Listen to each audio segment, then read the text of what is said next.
നാദേന്ദ്രിയം. രചന ദക്ഷ. അവതരണം ഷാഹുൽ മലയിൽ. Editing Faisal C എന്ന് ഊഞ്ഞേരി. ആ ചൊറിയഞ്ചേനെ നോക്കുന്ന പിന്നെ അങ്ങോട്ട് സ്ഥായിഭാവം അതായതുകൊണ്ടാണെന്ന് വെക്കാം. കൂടെയുള്ള ബാക്കി രണ്ടുപേരും എന്തിനെങ്ങനെ നോക്കുന്നത്? അവൾ സ്വയം പിറുപിറുത്തോണ്ട് രുദ്രനെ നോക്കിയാൻ ചിരിച്ചു. അവൾ ചിരിക്കാൻ കാത്തെന്ന പോലെ അവൾ നോക്കി മനോഹരമായി പുഞ്ചിരിച്ചു. അടുത്തിന്ന് വൈകിയോ? അവൻ ചോദിച്ചുകൊണ്ട് ചിരിയോട് അവൾക്കടുത്തേക്ക് നടക്കാനാഞ്ഞതും ചന്ദ്രഹാസൻ അവന്റെ കയ്യിൽ പിടിച്ചു വെച്ചു. അവിടെ നിക്കടാ ഇസ്തിരിപ്പെട്ടി, എന്റെ കൊച്ചുമോളെ ഞാനൊന്ന് പരിചയപ്പെടട്ടെ. അയാൾ പറഞ്ഞുകൊണ്ട് ചിരിയോട് അവൾക്കടുത്തേക്ക് നടന്നു. അയാൾക്കൊപ്പം തന്നെ അവരും. ഞാൻ ചന്ദ്രഹാസൻ, ഇവരുടെ മുത്തശ്ശനാ, ഇവരുടെ അമ്മയുടെ അച്ഛനെ. അയാൾ അവൾക്ക് തന്നെ സ്വയം പരിചയപ്പെടുത്തിക്കൊണ്ട് പറഞ്ഞു. അവൾ അയാളെ നോക്കി ചിരിച്ചു. ശേഷം പറഞ്ഞു, അകത്തേക്ക് ഇരിക്കാം. വേണ്ട, പിന്നെ ആവാൻ കുട്ടി, ഇനിയിപ്പോ എല്ലാം ഒന്ന് കഴിയണവരെ ഞാനിവിടെ ഉണ്ടല്ലോ. അയാൾ അവളെ നോക്കി പറഞ്ഞു. അവളൊന്നും മനസ്സിലാവാതെ ആളെ നെറ്റി വിളിച്ച് നോക്കി. മുത്തശ്ശൻ പറഞ്ഞ നമ്മുടെ അമ്പലത്തിലെ ഉത്സവത്തിനെ പറ്റി എഴുതി. മുത്തശ്ശ ഉത്സവം കെട്ടിക്കേറിയിട്ടാ ഇനി പോകുന്നുള്ളൂ എന്ന് പറയുന്നത്. അവളുടെ നോട്ടം കണ്ട രുദ്രൻ പറഞ്ഞു. അത് കേട്ടത് അവൾ അയാളെ നോക്കി ചിരിയോടെ തലയാട്ടി. മോളുടെ നാളേതാ? അയാൾ അവളെ നോക്കി ചോദിച്ചു. എന്തിനാ? അവൾ പെട്ടെന്നുള്ള അയാളുടെ ചോദ്യത്തിലൊന്ന് പതറി. പറയൂ കുട്ടി. കാർത്തിക. അവൾ ഉത്തരം നൽകി. കാർത്തികയും വിശാഖവും കൊള്ളാം. അയാൾ മനസ്സിലോർത്തു. അപ്പൊ ഞാനങ്ങോട്ട് പോവാ മോളെ, ഇടക്കൊക്കെ വരാം.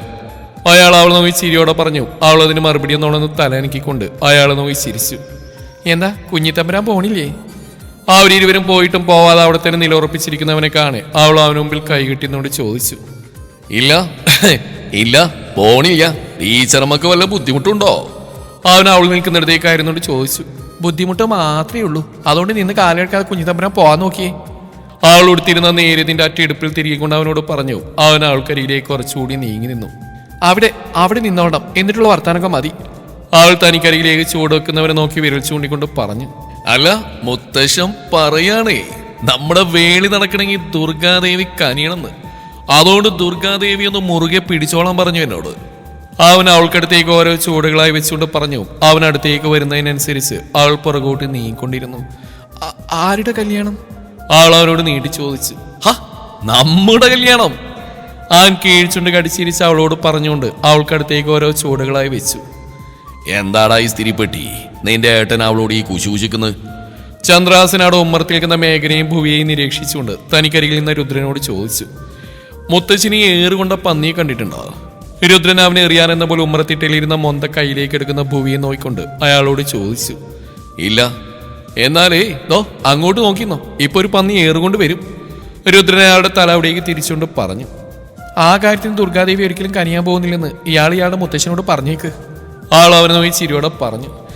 എന്നാലും മുത്തശ്ശൻ പറഞ്ഞതല്ലേ, ഞാനൊന്ന് മുറുക്കെ പിടിച്ചു നോക്കട്ടെ, ചിലപ്പോ കനിഞ്ഞാലോ. അവന് കള്ളച്ചിരിച്ചുകൊണ്ട് അവൾക്കടുത്തേക്ക് നടക്കുന്നതിൽ മീശ പിരിച്ചുകൊണ്ട് അവളോട് പറഞ്ഞു. അടുത്തേക്ക് വരുന്നത് ഞാൻ എറിയും. ആൾ കയ്യിലെ മൊന്ത അവന് നേർക്ക് എറിയാനെന്ന പോലെ പിടിച്ചുകൊണ്ട് പറഞ്ഞു. പിന്നെ ജാട് ഇറക്കാതെ വന്നേന്റെ യക്ഷിക്കുഞ്ഞേ, നിന്റെ ചൊറിയൻ ചേനൊന്ന് മുറുകെ പിടിച്ചു നോക്കട്ടെടേ. അവൻ കൈകൾ വിടർത്തി പിടിച്ച് ആൾക്ക് നേരെ ചിരിയോടെ അവളെ വട്ടം പിടിക്കാനെന്ന പോലെ നടന്നെടുത്തും ആൾ കയ്യിലെ മോന്ത കൊണ്ട് അവനെ നെറ്റി നോക്കി ഒറ്റ ഏറായിരുന്നു. അവന്റെ ഉറക്കെയുള്ള കരച്ചിൽ അവിടെ മുഴങ്ങി കേട്ടു. അയ്യോ! നെറ്റി പൊത്തി പിടിച്ചില്ല അവന്റെ ആലറി കരച്ചിൽ കേട്ടതും അവൾ വായ മൂടിക്കൊണ്ട് പറഞ്ഞുപോയി. ഇന്ന് ഏറ് മിസ്സായില്ല. വേവാ മുത്തശ്ശ, കയ്യോട് ആ ബോഡിയും കൊണ്ടുവന്നേക്കാം, ഇല്ലേ ചിലപ്പോ എന്റെ ഏടത്തി കെട്ടിനു മുന്നേ വിധവയാവും. രുദ്രം പറഞ്ഞുകൊണ്ട് ഉടുത്തിരുന്ന കാവിമുണ്ടും മടക്കി കുത്തി അവിടേക്ക് ഓടി. രാവിലെ അവൾ കണ്ണുറന്നും കാണുന്നത് ബെഡിൽ സുഖമായി ഉറങ്ങുന്ന കുഞ്ഞിനെയാണ്. തനിക്കരികിൽ തന്നെ കുഞ്ഞി തള്ളവിരൽ വായിലേക്ക് തിരികിക്കൊണ്ട് ചുരുണ്ട് കിടക്കുന്നുണ്ട് ആള്. അത് കണ്ടത് അവളുടെ ചുണ്ടുകൾ മനോഹരമായ ഒരു പുഞ്ചിരി പൊഴിച്ചു. ജനാലകൾക്ക് പുറമെ കർട്ടൻ വലിച്ചിടാത്ത കൊണ്ട് തന്നെ റൂമിനകത്ത് നല്ലപോലെ വെളിച്ചം വീശുന്നുണ്ട്. തലേ ദിവസത്തെ പനി മാറാത്ത പോലെ അവളുടെ ശരീരം കിടക്കയിൽ നടന്നു മാറാനൊന്നും മടിച്ചു. അല്പനേരം കൂടി അവിടെ ചുരുണ്ടുകൂടി കിടക്കാൻ അവൾക്ക് തോന്നി. അപ്പോഴാണ് അവൾ ഇന്നലെ തനിക്കരികിൽ തന്നെ കെട്ടിപ്പിടിച്ച് കിടന്ന ആളിനെ പറ്റി ഓർക്കുന്നത്. അവന് മുറിയിലെങ്ങും കാണാതായതും ആള് രാവിലെ തന്നെ തങ്ങൾക്കരികിൽ നിന്ന് പോയിട്ടുണ്ടെന്ന് അവൾ മനസ്സിലാക്കി. ഇന്നലെ രാത്രിയിലെ ആളുടെ ഓരോ പ്രവൃത്തിയും തന്നിൽ തീർത്ത പ്രകമ്പനങ്ങൾ ചെറുതായിരുന്നില്ല. അത്രത്തോളം നെഞ്ചിരി പേറ്റിയ നിമിഷങ്ങളായിരുന്നു അവ ഓരോന്നും. അവളൊരു ദീർഘനിശ്വാസത്തോടെ ഓർത്തു. ആ തണുത്ത ശരീരം ഇപ്പോഴും തന്റെ ചൂടുമേനയിൽ കുളിർ പടർത്തുന്ന പോലെ തോന്നിയതും അവളൊന്ന് കുളിർന്നു. അമ്മാടി!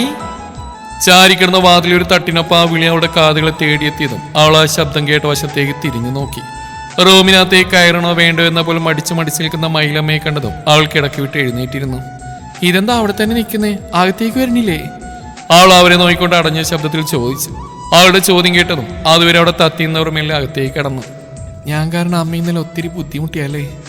അവൾ തനിക്കരിയിലേക്ക് നടന്നെടുക്കുന്നവരെ നോക്കി ക്ഷീണിച്ച സ്വരത്തിൽ ചോദിച്ചു. അച്ചോ, എന്നമ്മാ നീങ്ക ഇപ്പടി சொல்றீங்க? ഇതെന്നോട് ജോലിയല്ലേ? അത് ചെയ്യാനല്ലെങ്കിൽ പിന്നെ ഞാനെന്തിനാ ഇങ്ങോട്ട് വരുന്നു? അവരത് പറഞ്ഞു. അവൾ നന്ദി ക്ഷീണിച്ച ഒരു ചിരി അവർ കൈമാറി. ഇപ്പൊ കാച്ചിലിർക്കാ? അവരവളുടെ നെറ്റിൽ കൈവച്ചുകൊണ്ട് ചോദിച്ചു.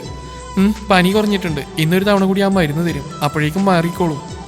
അവരവളെ പറന്നു കിടക്കുന്ന മുടി ഒതുക്കി കൊടുത്തുകൊണ്ട് പറഞ്ഞു. അവൾ അവരുടെ ആ കരുതലിനും സ്നേഹത്തിലും ലയിച്ചിരുന്നു പോയി. കുഞ്ഞ് എഴുന്നേൽക്കുന്നതിന് മുന്നേ സീക്രം പോയി കുളിച്ചു വാമ. ബാത്റൂമുക്കുള്ള കുളിക്കറത്തേക്ക് സൂട് തണ്ണി വരും. അവരവളെ നോക്കി പറഞ്ഞതും അവൾ പയ്യെ ഇരുന്നിടന്ന് എഴുന്നേറ്റുകൊണ്ട് കുളിച്ചു മാറാനുള്ള എടുത്ത് കുളിമുറിയിലേക്ക് കയറി. ഞാൻ അപ്പോഴേ പറഞ്ഞല്ലേടാ അവള് ചൊറിയാൻ പോകുമ്പോൾ സൂക്ഷിക്കണം. അപ്പൊ അവൻ കേട്ടില്ല. എന്നിട്ടിപ്പോ അവള് നെറ്റിക്ക് തന്നെ സ്റ്റിക്കർ ഒട്ടിച്ചെന്നപ്പോൾ എനിക്ക് സമാധാനമായിടാ. ചൊറിയണമേ. രാവ് തനിക്ക് മുമ്പിൽ നെറ്റിലൊരു തുന്നിക്കെട്ടുമായിരിക്കുന്നവരെ നോക്കി പുച്ഛത്തോടെ ചോദിച്ചു. ഓ, ഇരിക്കുന്ന ഇരിപ്പ് നോക്ക്. ഈ മോന്തായം കണ്ട അടുത്ത നിമിഷം നിന്നെ കെട്ടാൻ സമ്മതാന്ന് പറയും. അത്രയും നിഷ്കളങ്കതയില്ലേ ഈ മുഖത്ത് നിറഞ്ഞാടുന്ന്. അവൻ മുറിവായ നെറ്റിൽ വിരലോടിക്കുന്ന മേഘന നോക്കി പല്ലടിച്ചുകൊണ്ട് പറഞ്ഞു. അവിടെ അതൊന്നും തന്നോടല്ലെന്ന പോലെ താല്പര്യമില്ലാതെ കണക്കിരിക്കുകയാണ് ആള്. അല്ല മുത്തശ്ശ, ആ മൺപാട്ട് ശരിക്കും ദുർഗാദേവിയെ മുറുകെ പിടിക്കാനാണ് പറഞ്ഞ്, അതോ ദേവിയുടെ അടുത്തൂടെ പോയി പോലും ബുദ്ധിമുട്ടിക്കരുതെന്നോ? രുദ്രൻ കാര്യബാധിൽ ചന്ദ്രഹാസനെ നോക്കി ചോദിച്ചതും അയാൾ അവനെ നോക്കിയൊന്ന് കണ്ണുരുട്ടിയ ശേഷം മേഘനരികിലേക്ക് നീങ്ങി. എടാ കൊച്ചുമോനെ, നിനക്ക് നോവുന്നുണ്ടോടാ? അയാൾ അവന്റെ നെറ്റിയിലെ മുറിയിലൂടെ തഴുകിക്കൊണ്ട് ചോദിച്ചു. പിന്നെ വക്ക് പൊട്ടിയ മൊന്ത കൊണ്ട് എറിഞ്ഞാൽ നല്ല സുഖല്ലേ തോന്നുക? രാഘു അയാളുടെ സ്നേഹപ്രകടനത് ഒരു പുച്ഛത്തോടെ പറഞ്ഞു. ഞാൻ നിന്നോട് ദേവിയെ മുറുകെ പിടിക്കാനല്ലടാ ഉണ്ണി പറഞ്ഞ്. നീ എന്തിനാടാ ആക്രാന്ത മൂത്ത ആ പെൺകൊച്ചിനെ മുറുകെ പിടിക്കാൻ പോയത്? അയാൾ തനിക്ക് മുമ്പിലിരിക്കുന്നവനെ നോക്കി ദയനീയത വാരി വിതറിക്കൊണ്ട് ചോദിച്ചു. അവൻ അടുത്ത നിമിഷം നെറ്റിയിൽ അയാളുടെ കൈ തട്ടിയെറിഞ്ഞുകൊണ്ട് അയാളെ തുറിച്ചു നോക്കിയിരുന്നു. നീ ഇങ്ങനെ നോക്കണ്ട. പട്ടാ പകലൊരു പെൺകുട്ടിയെ കയറി പിടിക്കുക എന്ന് പറഞ്ഞ അയ്യേ, ഇതിൽ പരം മാനക്കേട് വേറെ ഉണ്ടോ? ഒന്നുമില്ലെങ്കിലും നീ നമ്മുടെ പാരമ്പര്യം ഓർക്കണമായിരുന്നു. ഓമക്കൽ കോവിലത്ത ചന്ദ്രഹാസ വൈദ്യരിയുടെ ചോരയല്ലേടാ നീ. നീ ഇങ്ങനെ ഒരു പെണ്ണിന്റെ ഏറും കൊണ്ട് വന്നിരിക്കാന്ന് പറഞ്ഞ അത് നിക്കാ കുറച്ചില്. അയാൾ അവനെ നോക്കി മുഖം ചുളിച്ച് പറഞ്ഞു. എന്തോ എങ്ങനെ? അത് കേട്ടത് മേഘന ഉടുത്തിരുന്ന മുണ്ടൊന്ന് മടക്കി എടുത്തുകൊണ്ട് അയാളോട് ചോദിച്ചു. അവന്റെ ഭാവം കണ്ടത് അയാളൊന്ന് പതറി. ഓമക്കൽ തറവാട്ടിലെ ചന്ദ്രഹാസ വൈദ്യരെയും ചന്ദ്രമംഗലത്ത് മേഘനാഥനെയും തമ്മിൽ തൂക്കി നോക്കാൻ വരല്ലേ മുത്തശ്ശ? ഞാനേ ആ ഒരുത്തിയുടെ കയ്യിൽ നിന്ന് ഏറ് വാങ്ങിയിട്ടുള്ളൂ. പക്ഷേ നിങ്ങളിതോ ആ നിൽക്കുന്ന നീർക്കാക്കയുടെ മറ്റൊരു പതിപ്പാണെന്ന് ഓർമ്മ വേണം. അവൻ തനിക്കരികിൽ നിൽക്കുന്ന രാഹുവിനെ ചൂണ്ടി പറഞ്ഞു. അയാൾ അവനെ നോക്കി വിളിച്ചു കൊടുത്തു. നീർക്കാക്ക നിന്റെ... രാഹു പറയാമെന്ന് നിർത്തിക്കൊണ്ട് അവനെ നോക്കി പല്ലടിച്ചു. അവിടെ കനാലും അമ്പലമൊക്കെ ആണെങ്കിൽ ഇവിടെ കുളക്കടവും തെങ്ങിൻ തോപ്പും. അത്രയും നിങ്ങൾ തമ്മിൽ വ്യത്യാസം.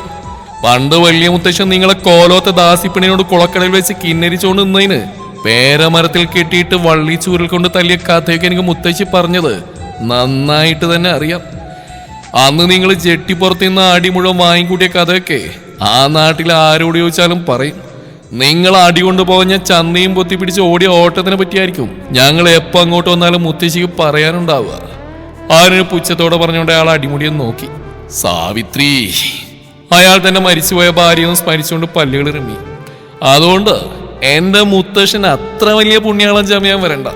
പിന്നെ അവളെന്നെ എറിഞ്ഞെങ്കിൽ ആ എറിഞ്ഞ കൈ കൊണ്ട് തന്നെ അവളെനിക്ക് എന്തെങ്കിലും മരുന്ന് വെച്ച് തന്നോളൂ. അതിനുള്ള മനസ്സൊക്കെ എൻ്റെ ബൊമ്മി മോൾക്കുണ്ട്.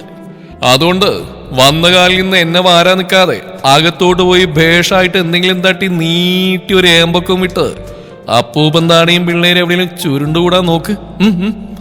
അവൻ പറഞ്ഞുകൊണ്ട് മുണ്ട് മടക്കി കുത്തി മുറ്റത്തേക്ക് ഇറങ്ങി തന്റെ വണ്ടിയും എടുത്ത് അവിടെ നിന്ന് പോയി. ഹൗ, ഈ സ്ഥിരിപ്പെട്ടിയെ പറഞ്ഞിട്ട് കാര്യമില്ല. ആ പോയ അലറുവീരിനെ വെച്ച് നോക്കിയാ ഈ നിൽക്കുന്നവൻ തന്നെയാ ഭേദം. വായ അടപ്പിക്കുന്ന രീതിയിലല്ലേ അവിടുന്ന് ഓരോന്ന് വരണേ. ഹോ!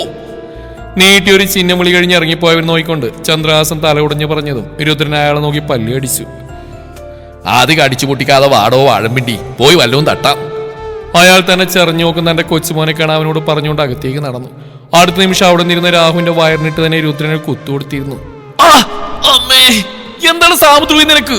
അങ്ങേര് പറഞ്ഞിട്ട് പോയതിന് നീ എനിക്കിട്ടെന്തിനാണ് താങ്ങുന്നത്? ആ നിനക്ക് കണ്ണൂർപ്പിച്ചു നോക്കുന്ന രുദ്രൻ നോയി പറഞ്ഞു. ഇതെന്തിനാന്നറിയോ? വാരാണസിയിൽ വന്ന് പതിക്കേണ്ടിയിരുന്ന അപ്പൂപ്പൻ താടി ഇവിടെ ഈ പാലക്കാട് ലാൻഡാക്കി ചെയ്യുന്നു. അവൻ തനിക്ക് മുമ്പിൽ വയറും പൊത്തി പിടിച്ച് നിൽക്കുന്നവനോയി പല്ലടിച്ച് പറഞ്ഞുകൊണ്ട് അകത്തേക്ക് പോയി. നിങ്ങളും അനിയനും ചേട്ടനും ദേഷ്യം വരുമ്പോ എടുത്തിട്ട് ചാമ്പ ഞാനെന്താ തിണ്ടികൾ നിന്റെ ഒക്കെ ചെണ്ടയോ? അവൻ വേദന കടിച്ചു പിടിച്ച് പറഞ്ഞുകൊണ്ട് വയറും പൊത്തി പിടിച്ച് പയ്യ അകത്തേക്ക് കയറി. കുറച്ചുകൂടെ കഴിക്കു കുഞ്ഞ്, രാവിലെ ഒന്നും മര്യാദക്ക് കഴിച്ചില്ലല്ലോ. മൈലമ്മ അവളുടെ പാത്രത്തിലേക്ക് അല്പം കൂടി ചൂട് കഞ്ഞി വിളമ്പിക്കൊണ്ട് പറഞ്ഞു. മതിയായിട്ടാ, എനിക്ക് ഇത്രയൊന്നും കഴിച്ച ശീലമില്ല. തമ്പുരാൻകുട്ടി അറിയണ്ട, കുഞ്ഞിന്റെ കാര്യം പ്രത്യേകം ശ്രദ്ധിക്കണം എന്നോട് രാവിലെ പറഞ്ഞിട്ടാ പോയത്. അത് കേട്ടത് അവൾ അവരെ മുഖമുയർത്തി നോക്കി. തമ്പുരാൻകുട്ടിക്ക് വലിയ സ്നേഹാണില്ലേ കുഞ്ഞിനോട്? അവരവളെ നോക്കി ചോദിക്കുന്ന കേട്ടും അവൾക്ക് അവന്റെ എടി പോത്തേ എന്നുള്ള നീട്ടിവിളിയാണ് ഓർമ്മ വന്ന്. അതോർക്കി അവളൊന്ന് ചിരിച്ചു പോയി. എന്നാച്ച് സിരിக்கிறേൻ? അവരവളുടെ മുഖത്തേക്ക് നോക്കി ചോദിച്ചു. ഒന്നുമില്ല, അമ്മയുടെ തമ്പുരാൻകുട്ടിയുടെ സ്നേഹോർത്തി ചിരിച്ചു പോയതാ ഞാൻ. അവൾ ചിരി ഒതുക്കി പറഞ്ഞുകൊണ്ട് കഴിച്ച പാത്രവുമായി അവിടുന്ന് എഴുന്നേറ്റു.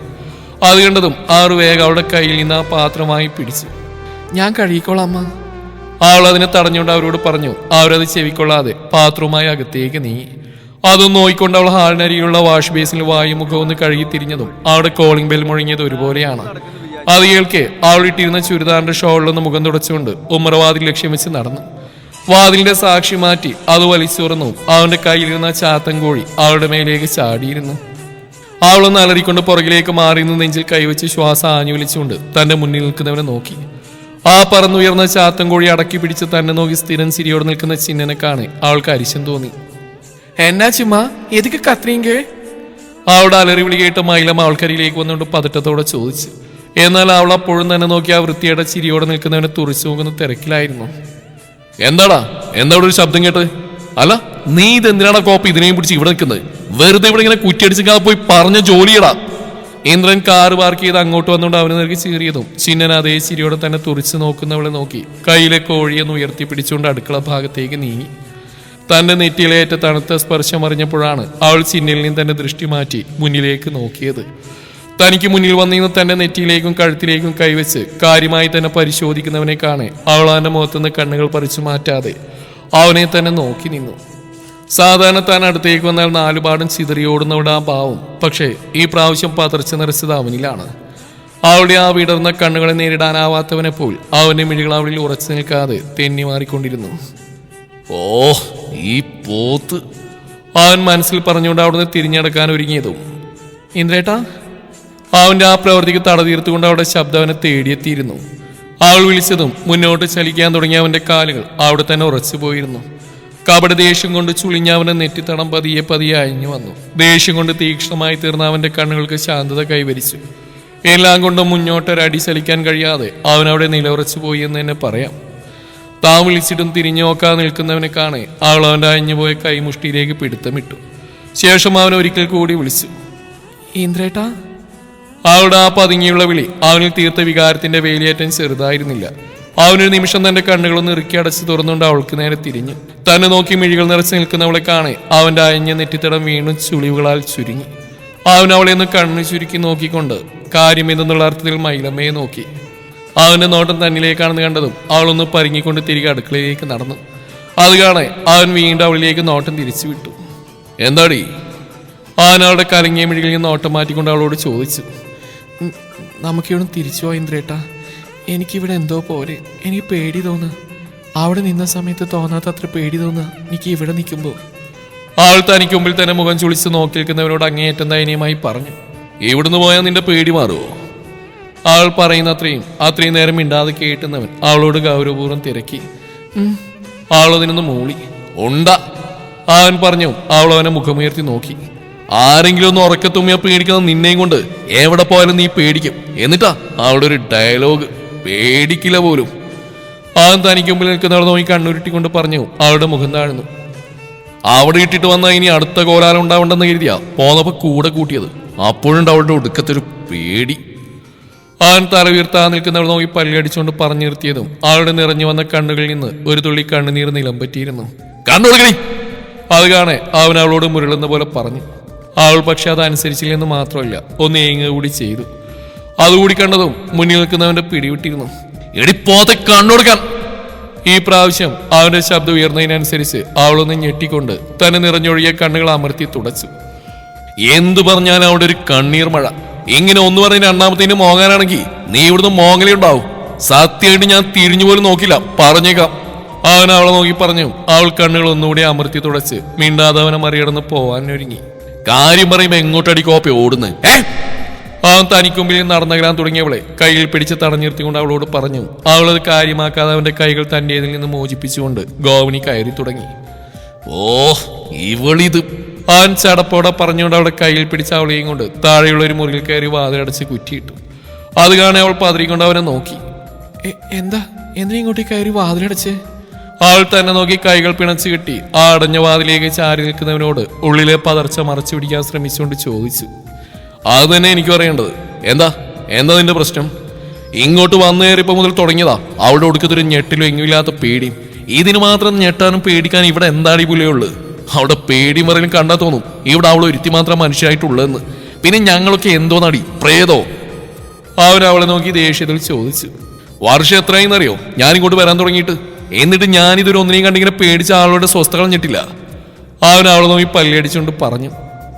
അത്ര സ്വസ്ഥതയ്ക്കാണെങ്കിൽ എന്തിനാ എന്നെ കല്യാണം കഴിച്ച്? ഞാൻ പറഞ്ഞു എന്നെ കെട്ടാൻ. പിടിച്ചു പിടിയാലെ കൊണ്ടുപോയി കെട്ടിയതും പോരാ, എന്നിട്ട് സിംഹ പറയൂ നോക്ക്. അവൾക്ക് ഒരുപാട് മനസ്സിൽ ചിന്തിച്ചു. അല്ല നീ ഇവിടെ എന്ത് കണ്ടിട്ട് എങ്ങനെ പേടിക്കുന്നത്? നിന്നെ പേടിപ്പിക്കാൻ മാത്രം ഇവിടെ എന്താ ഇതിന് മാത്രം ഉള്ളു? പറയ് ഞാൻ കേൾക്കട്ടെ. അവൾക്ക് മുന്നിലേക്ക് ചൂടുകൾ വെച്ചുകൊണ്ട് ചോദിച്ചു. അവളുടെ മുഖം കുട്ടിക്കലം പോലെ വീർത്തിരുന്നു. കാക്കയും പൂച്ചയും വരെ പേടിയാ അവൾക്ക്. അവൻ തനിക്ക് മുന്നിൽ ഒന്നും മിണ്ടാതെ നിൽക്കുന്നവളെ നോക്കി പറഞ്ഞുകൊണ്ട് അവൾക്കടുത്തേക്ക് നടന്നു. എന്താ നിനക്കൊന്നും പറയാനില്ലേ? അവളുടെ തൊട്ടുമ്പിൽ വന്നിരുന്നുകൊണ്ട് ചോദിച്ചു. ഒന്നുമില്ല, ഞാൻ പോവാ. അവൾ പറഞ്ഞുകൊണ്ട് അവൻ്റെ അടുത്ത് ഒഴിഞ്ഞു മാറി അടഞ്ഞിടക്കുന്ന വാതിലിന് നേർക്ക് നടന്നു. അവളെ ഇടുപ്പിൽ ചുറ്റിപ്പിടിച്ചുകൊണ്ട് തനിക്ക് നേരെ തിരിച്ചു നിർത്തി. അവന്റെ ആ നീക്കത്തിൽ അവൾ ആദ്യമൊന്ന് കണ്ണുമിഴിച്ചെങ്കിലും പിന്നീട് തന്റെ ഇടുപ്പിനെ ചുറ്റി വരിഞ്ഞിരുന്ന അവന്റെ കൈ അടർത്തി മാറ്റാൻ ശ്രമിച്ചു. ഇന്ദ്രേട്ടാ എന്തി കാണിക്കണേ, എന്നെ വിട്ടേ. അവൾ അവന്റെ കൈപ്പിടിയിൽ നിന്ന് കുതിരക്കൊണ്ട് പറയവേ അവളെ കുറച്ചുകൂടി ശക്തിയിൽ തന്നിലേക്ക് വലിച്ചടുപ്പിച്ചു. അതിന്റെ ആക്കത്തിൽ അവൾ കൈകൾ രണ്ടും അവന്റെ നെഞ്ചിലും തോളിലുമായി ചുരുണ്ടു കയറി. പറയ് എന്താ നിന്നോട് ഇത്ര പേടിപ്പിക്കുന്നത്? അവൻ തന്റെ കൈപ്പിടിയിൽ നിന്ന് അകന്നു മാറാൻ ശ്രമിക്കുന്നവളെ നോക്കി തന്റെ ചോദ്യം ആവർത്തിച്ചു. ഇപ്പോഴല്ലേ ഇന്ദ്രേട്ടന് ഇത് ചോദിക്കാൻ തോന്നിയത്? കുറച്ച് മുന്നേ വരെ എന്നെ കുറ്റം പറയലായിരുന്നോ? ഇന്നലെ അത്രയും പ്രശ്നം ഉണ്ടായിട്ട് എന്നോട് കാര്യം എന്താന്ന് ഒരു വാക്ക് പോലും ചോദിക്കാതെ എല്ലാം മുൻകൂട്ടി കണ്ടപോലെ എന്നെ വായി തോന്നണക്ക് വിളിച്ചു പറഞ്ഞു പോയപ്പോ തോന്നിയില്ലല്ലോ ഇത് ചോദിക്കാൻ. ആളാന് മുഖമുയർത്തി നോക്കാതെ പറഞ്ഞു നിർത്തിയതും അതുവരെ ഗൗരവത്തിന്റെ ആവരണം തീർത്ത അവന്റെ മുഖത്ത് ആ ഗൗരവത്തിനെ പിന്തള്ളിക്കൊണ്ട് അത്രയും നേർത്ത ഒരു പുഞ്ചിരി വിടർന്നു. തന്നോട് പരിഭവിക്കുകയാണ് അവൾ. അതും അവളെ കാണാതെ നടിച്ചതിന്, അവളെ വഴക്ക് പറഞ്ഞതിന്, അവളെ കൂടെ പരിഗണിക്കാത്തതിന്. അവന് തന്റെ മുമ്പിൽ നിൽക്കുന്നവളെ ഒന്ന് വരിഞ്ഞു മുറുക്കാൻ തോന്നിപ്പോയി. സത്യമായിട്ട് എന്നെ അയാൾ പേടിപ്പിച്ചിട്ടാ, അല്ലാതെ ഞാൻ മനഃപൂർവ്വം കുഞ്ഞിനെ. ആളത് പറയാൻ ബുദ്ധിമുട്ടിക്കൊണ്ടൊന്ന് വിതുമ്പി. ഞാൻ കുഞ്ഞിനെ നോക്കുന്നില്ല എന്ന് പറഞ്ഞില്ലേ? ആളവന്റെ മുഖത്തേക്ക് നോക്കാതെ പറഞ്ഞു. കുഞ്ഞിനെ നോക്കാൻ പറ്റില്ലെങ്കിൽ അത് പറ, അങ്ങനെയാ ഞാൻ പറഞ്ഞേ.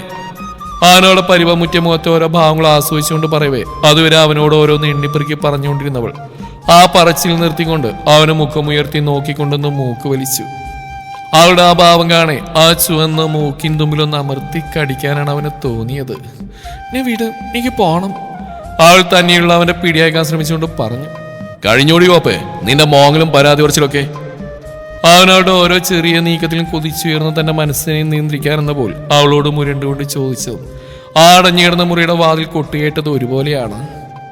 തുടരും ഈ കഥയുടെ ബാക്കി ഭാഗം നാളെ ഇതേ സമയം.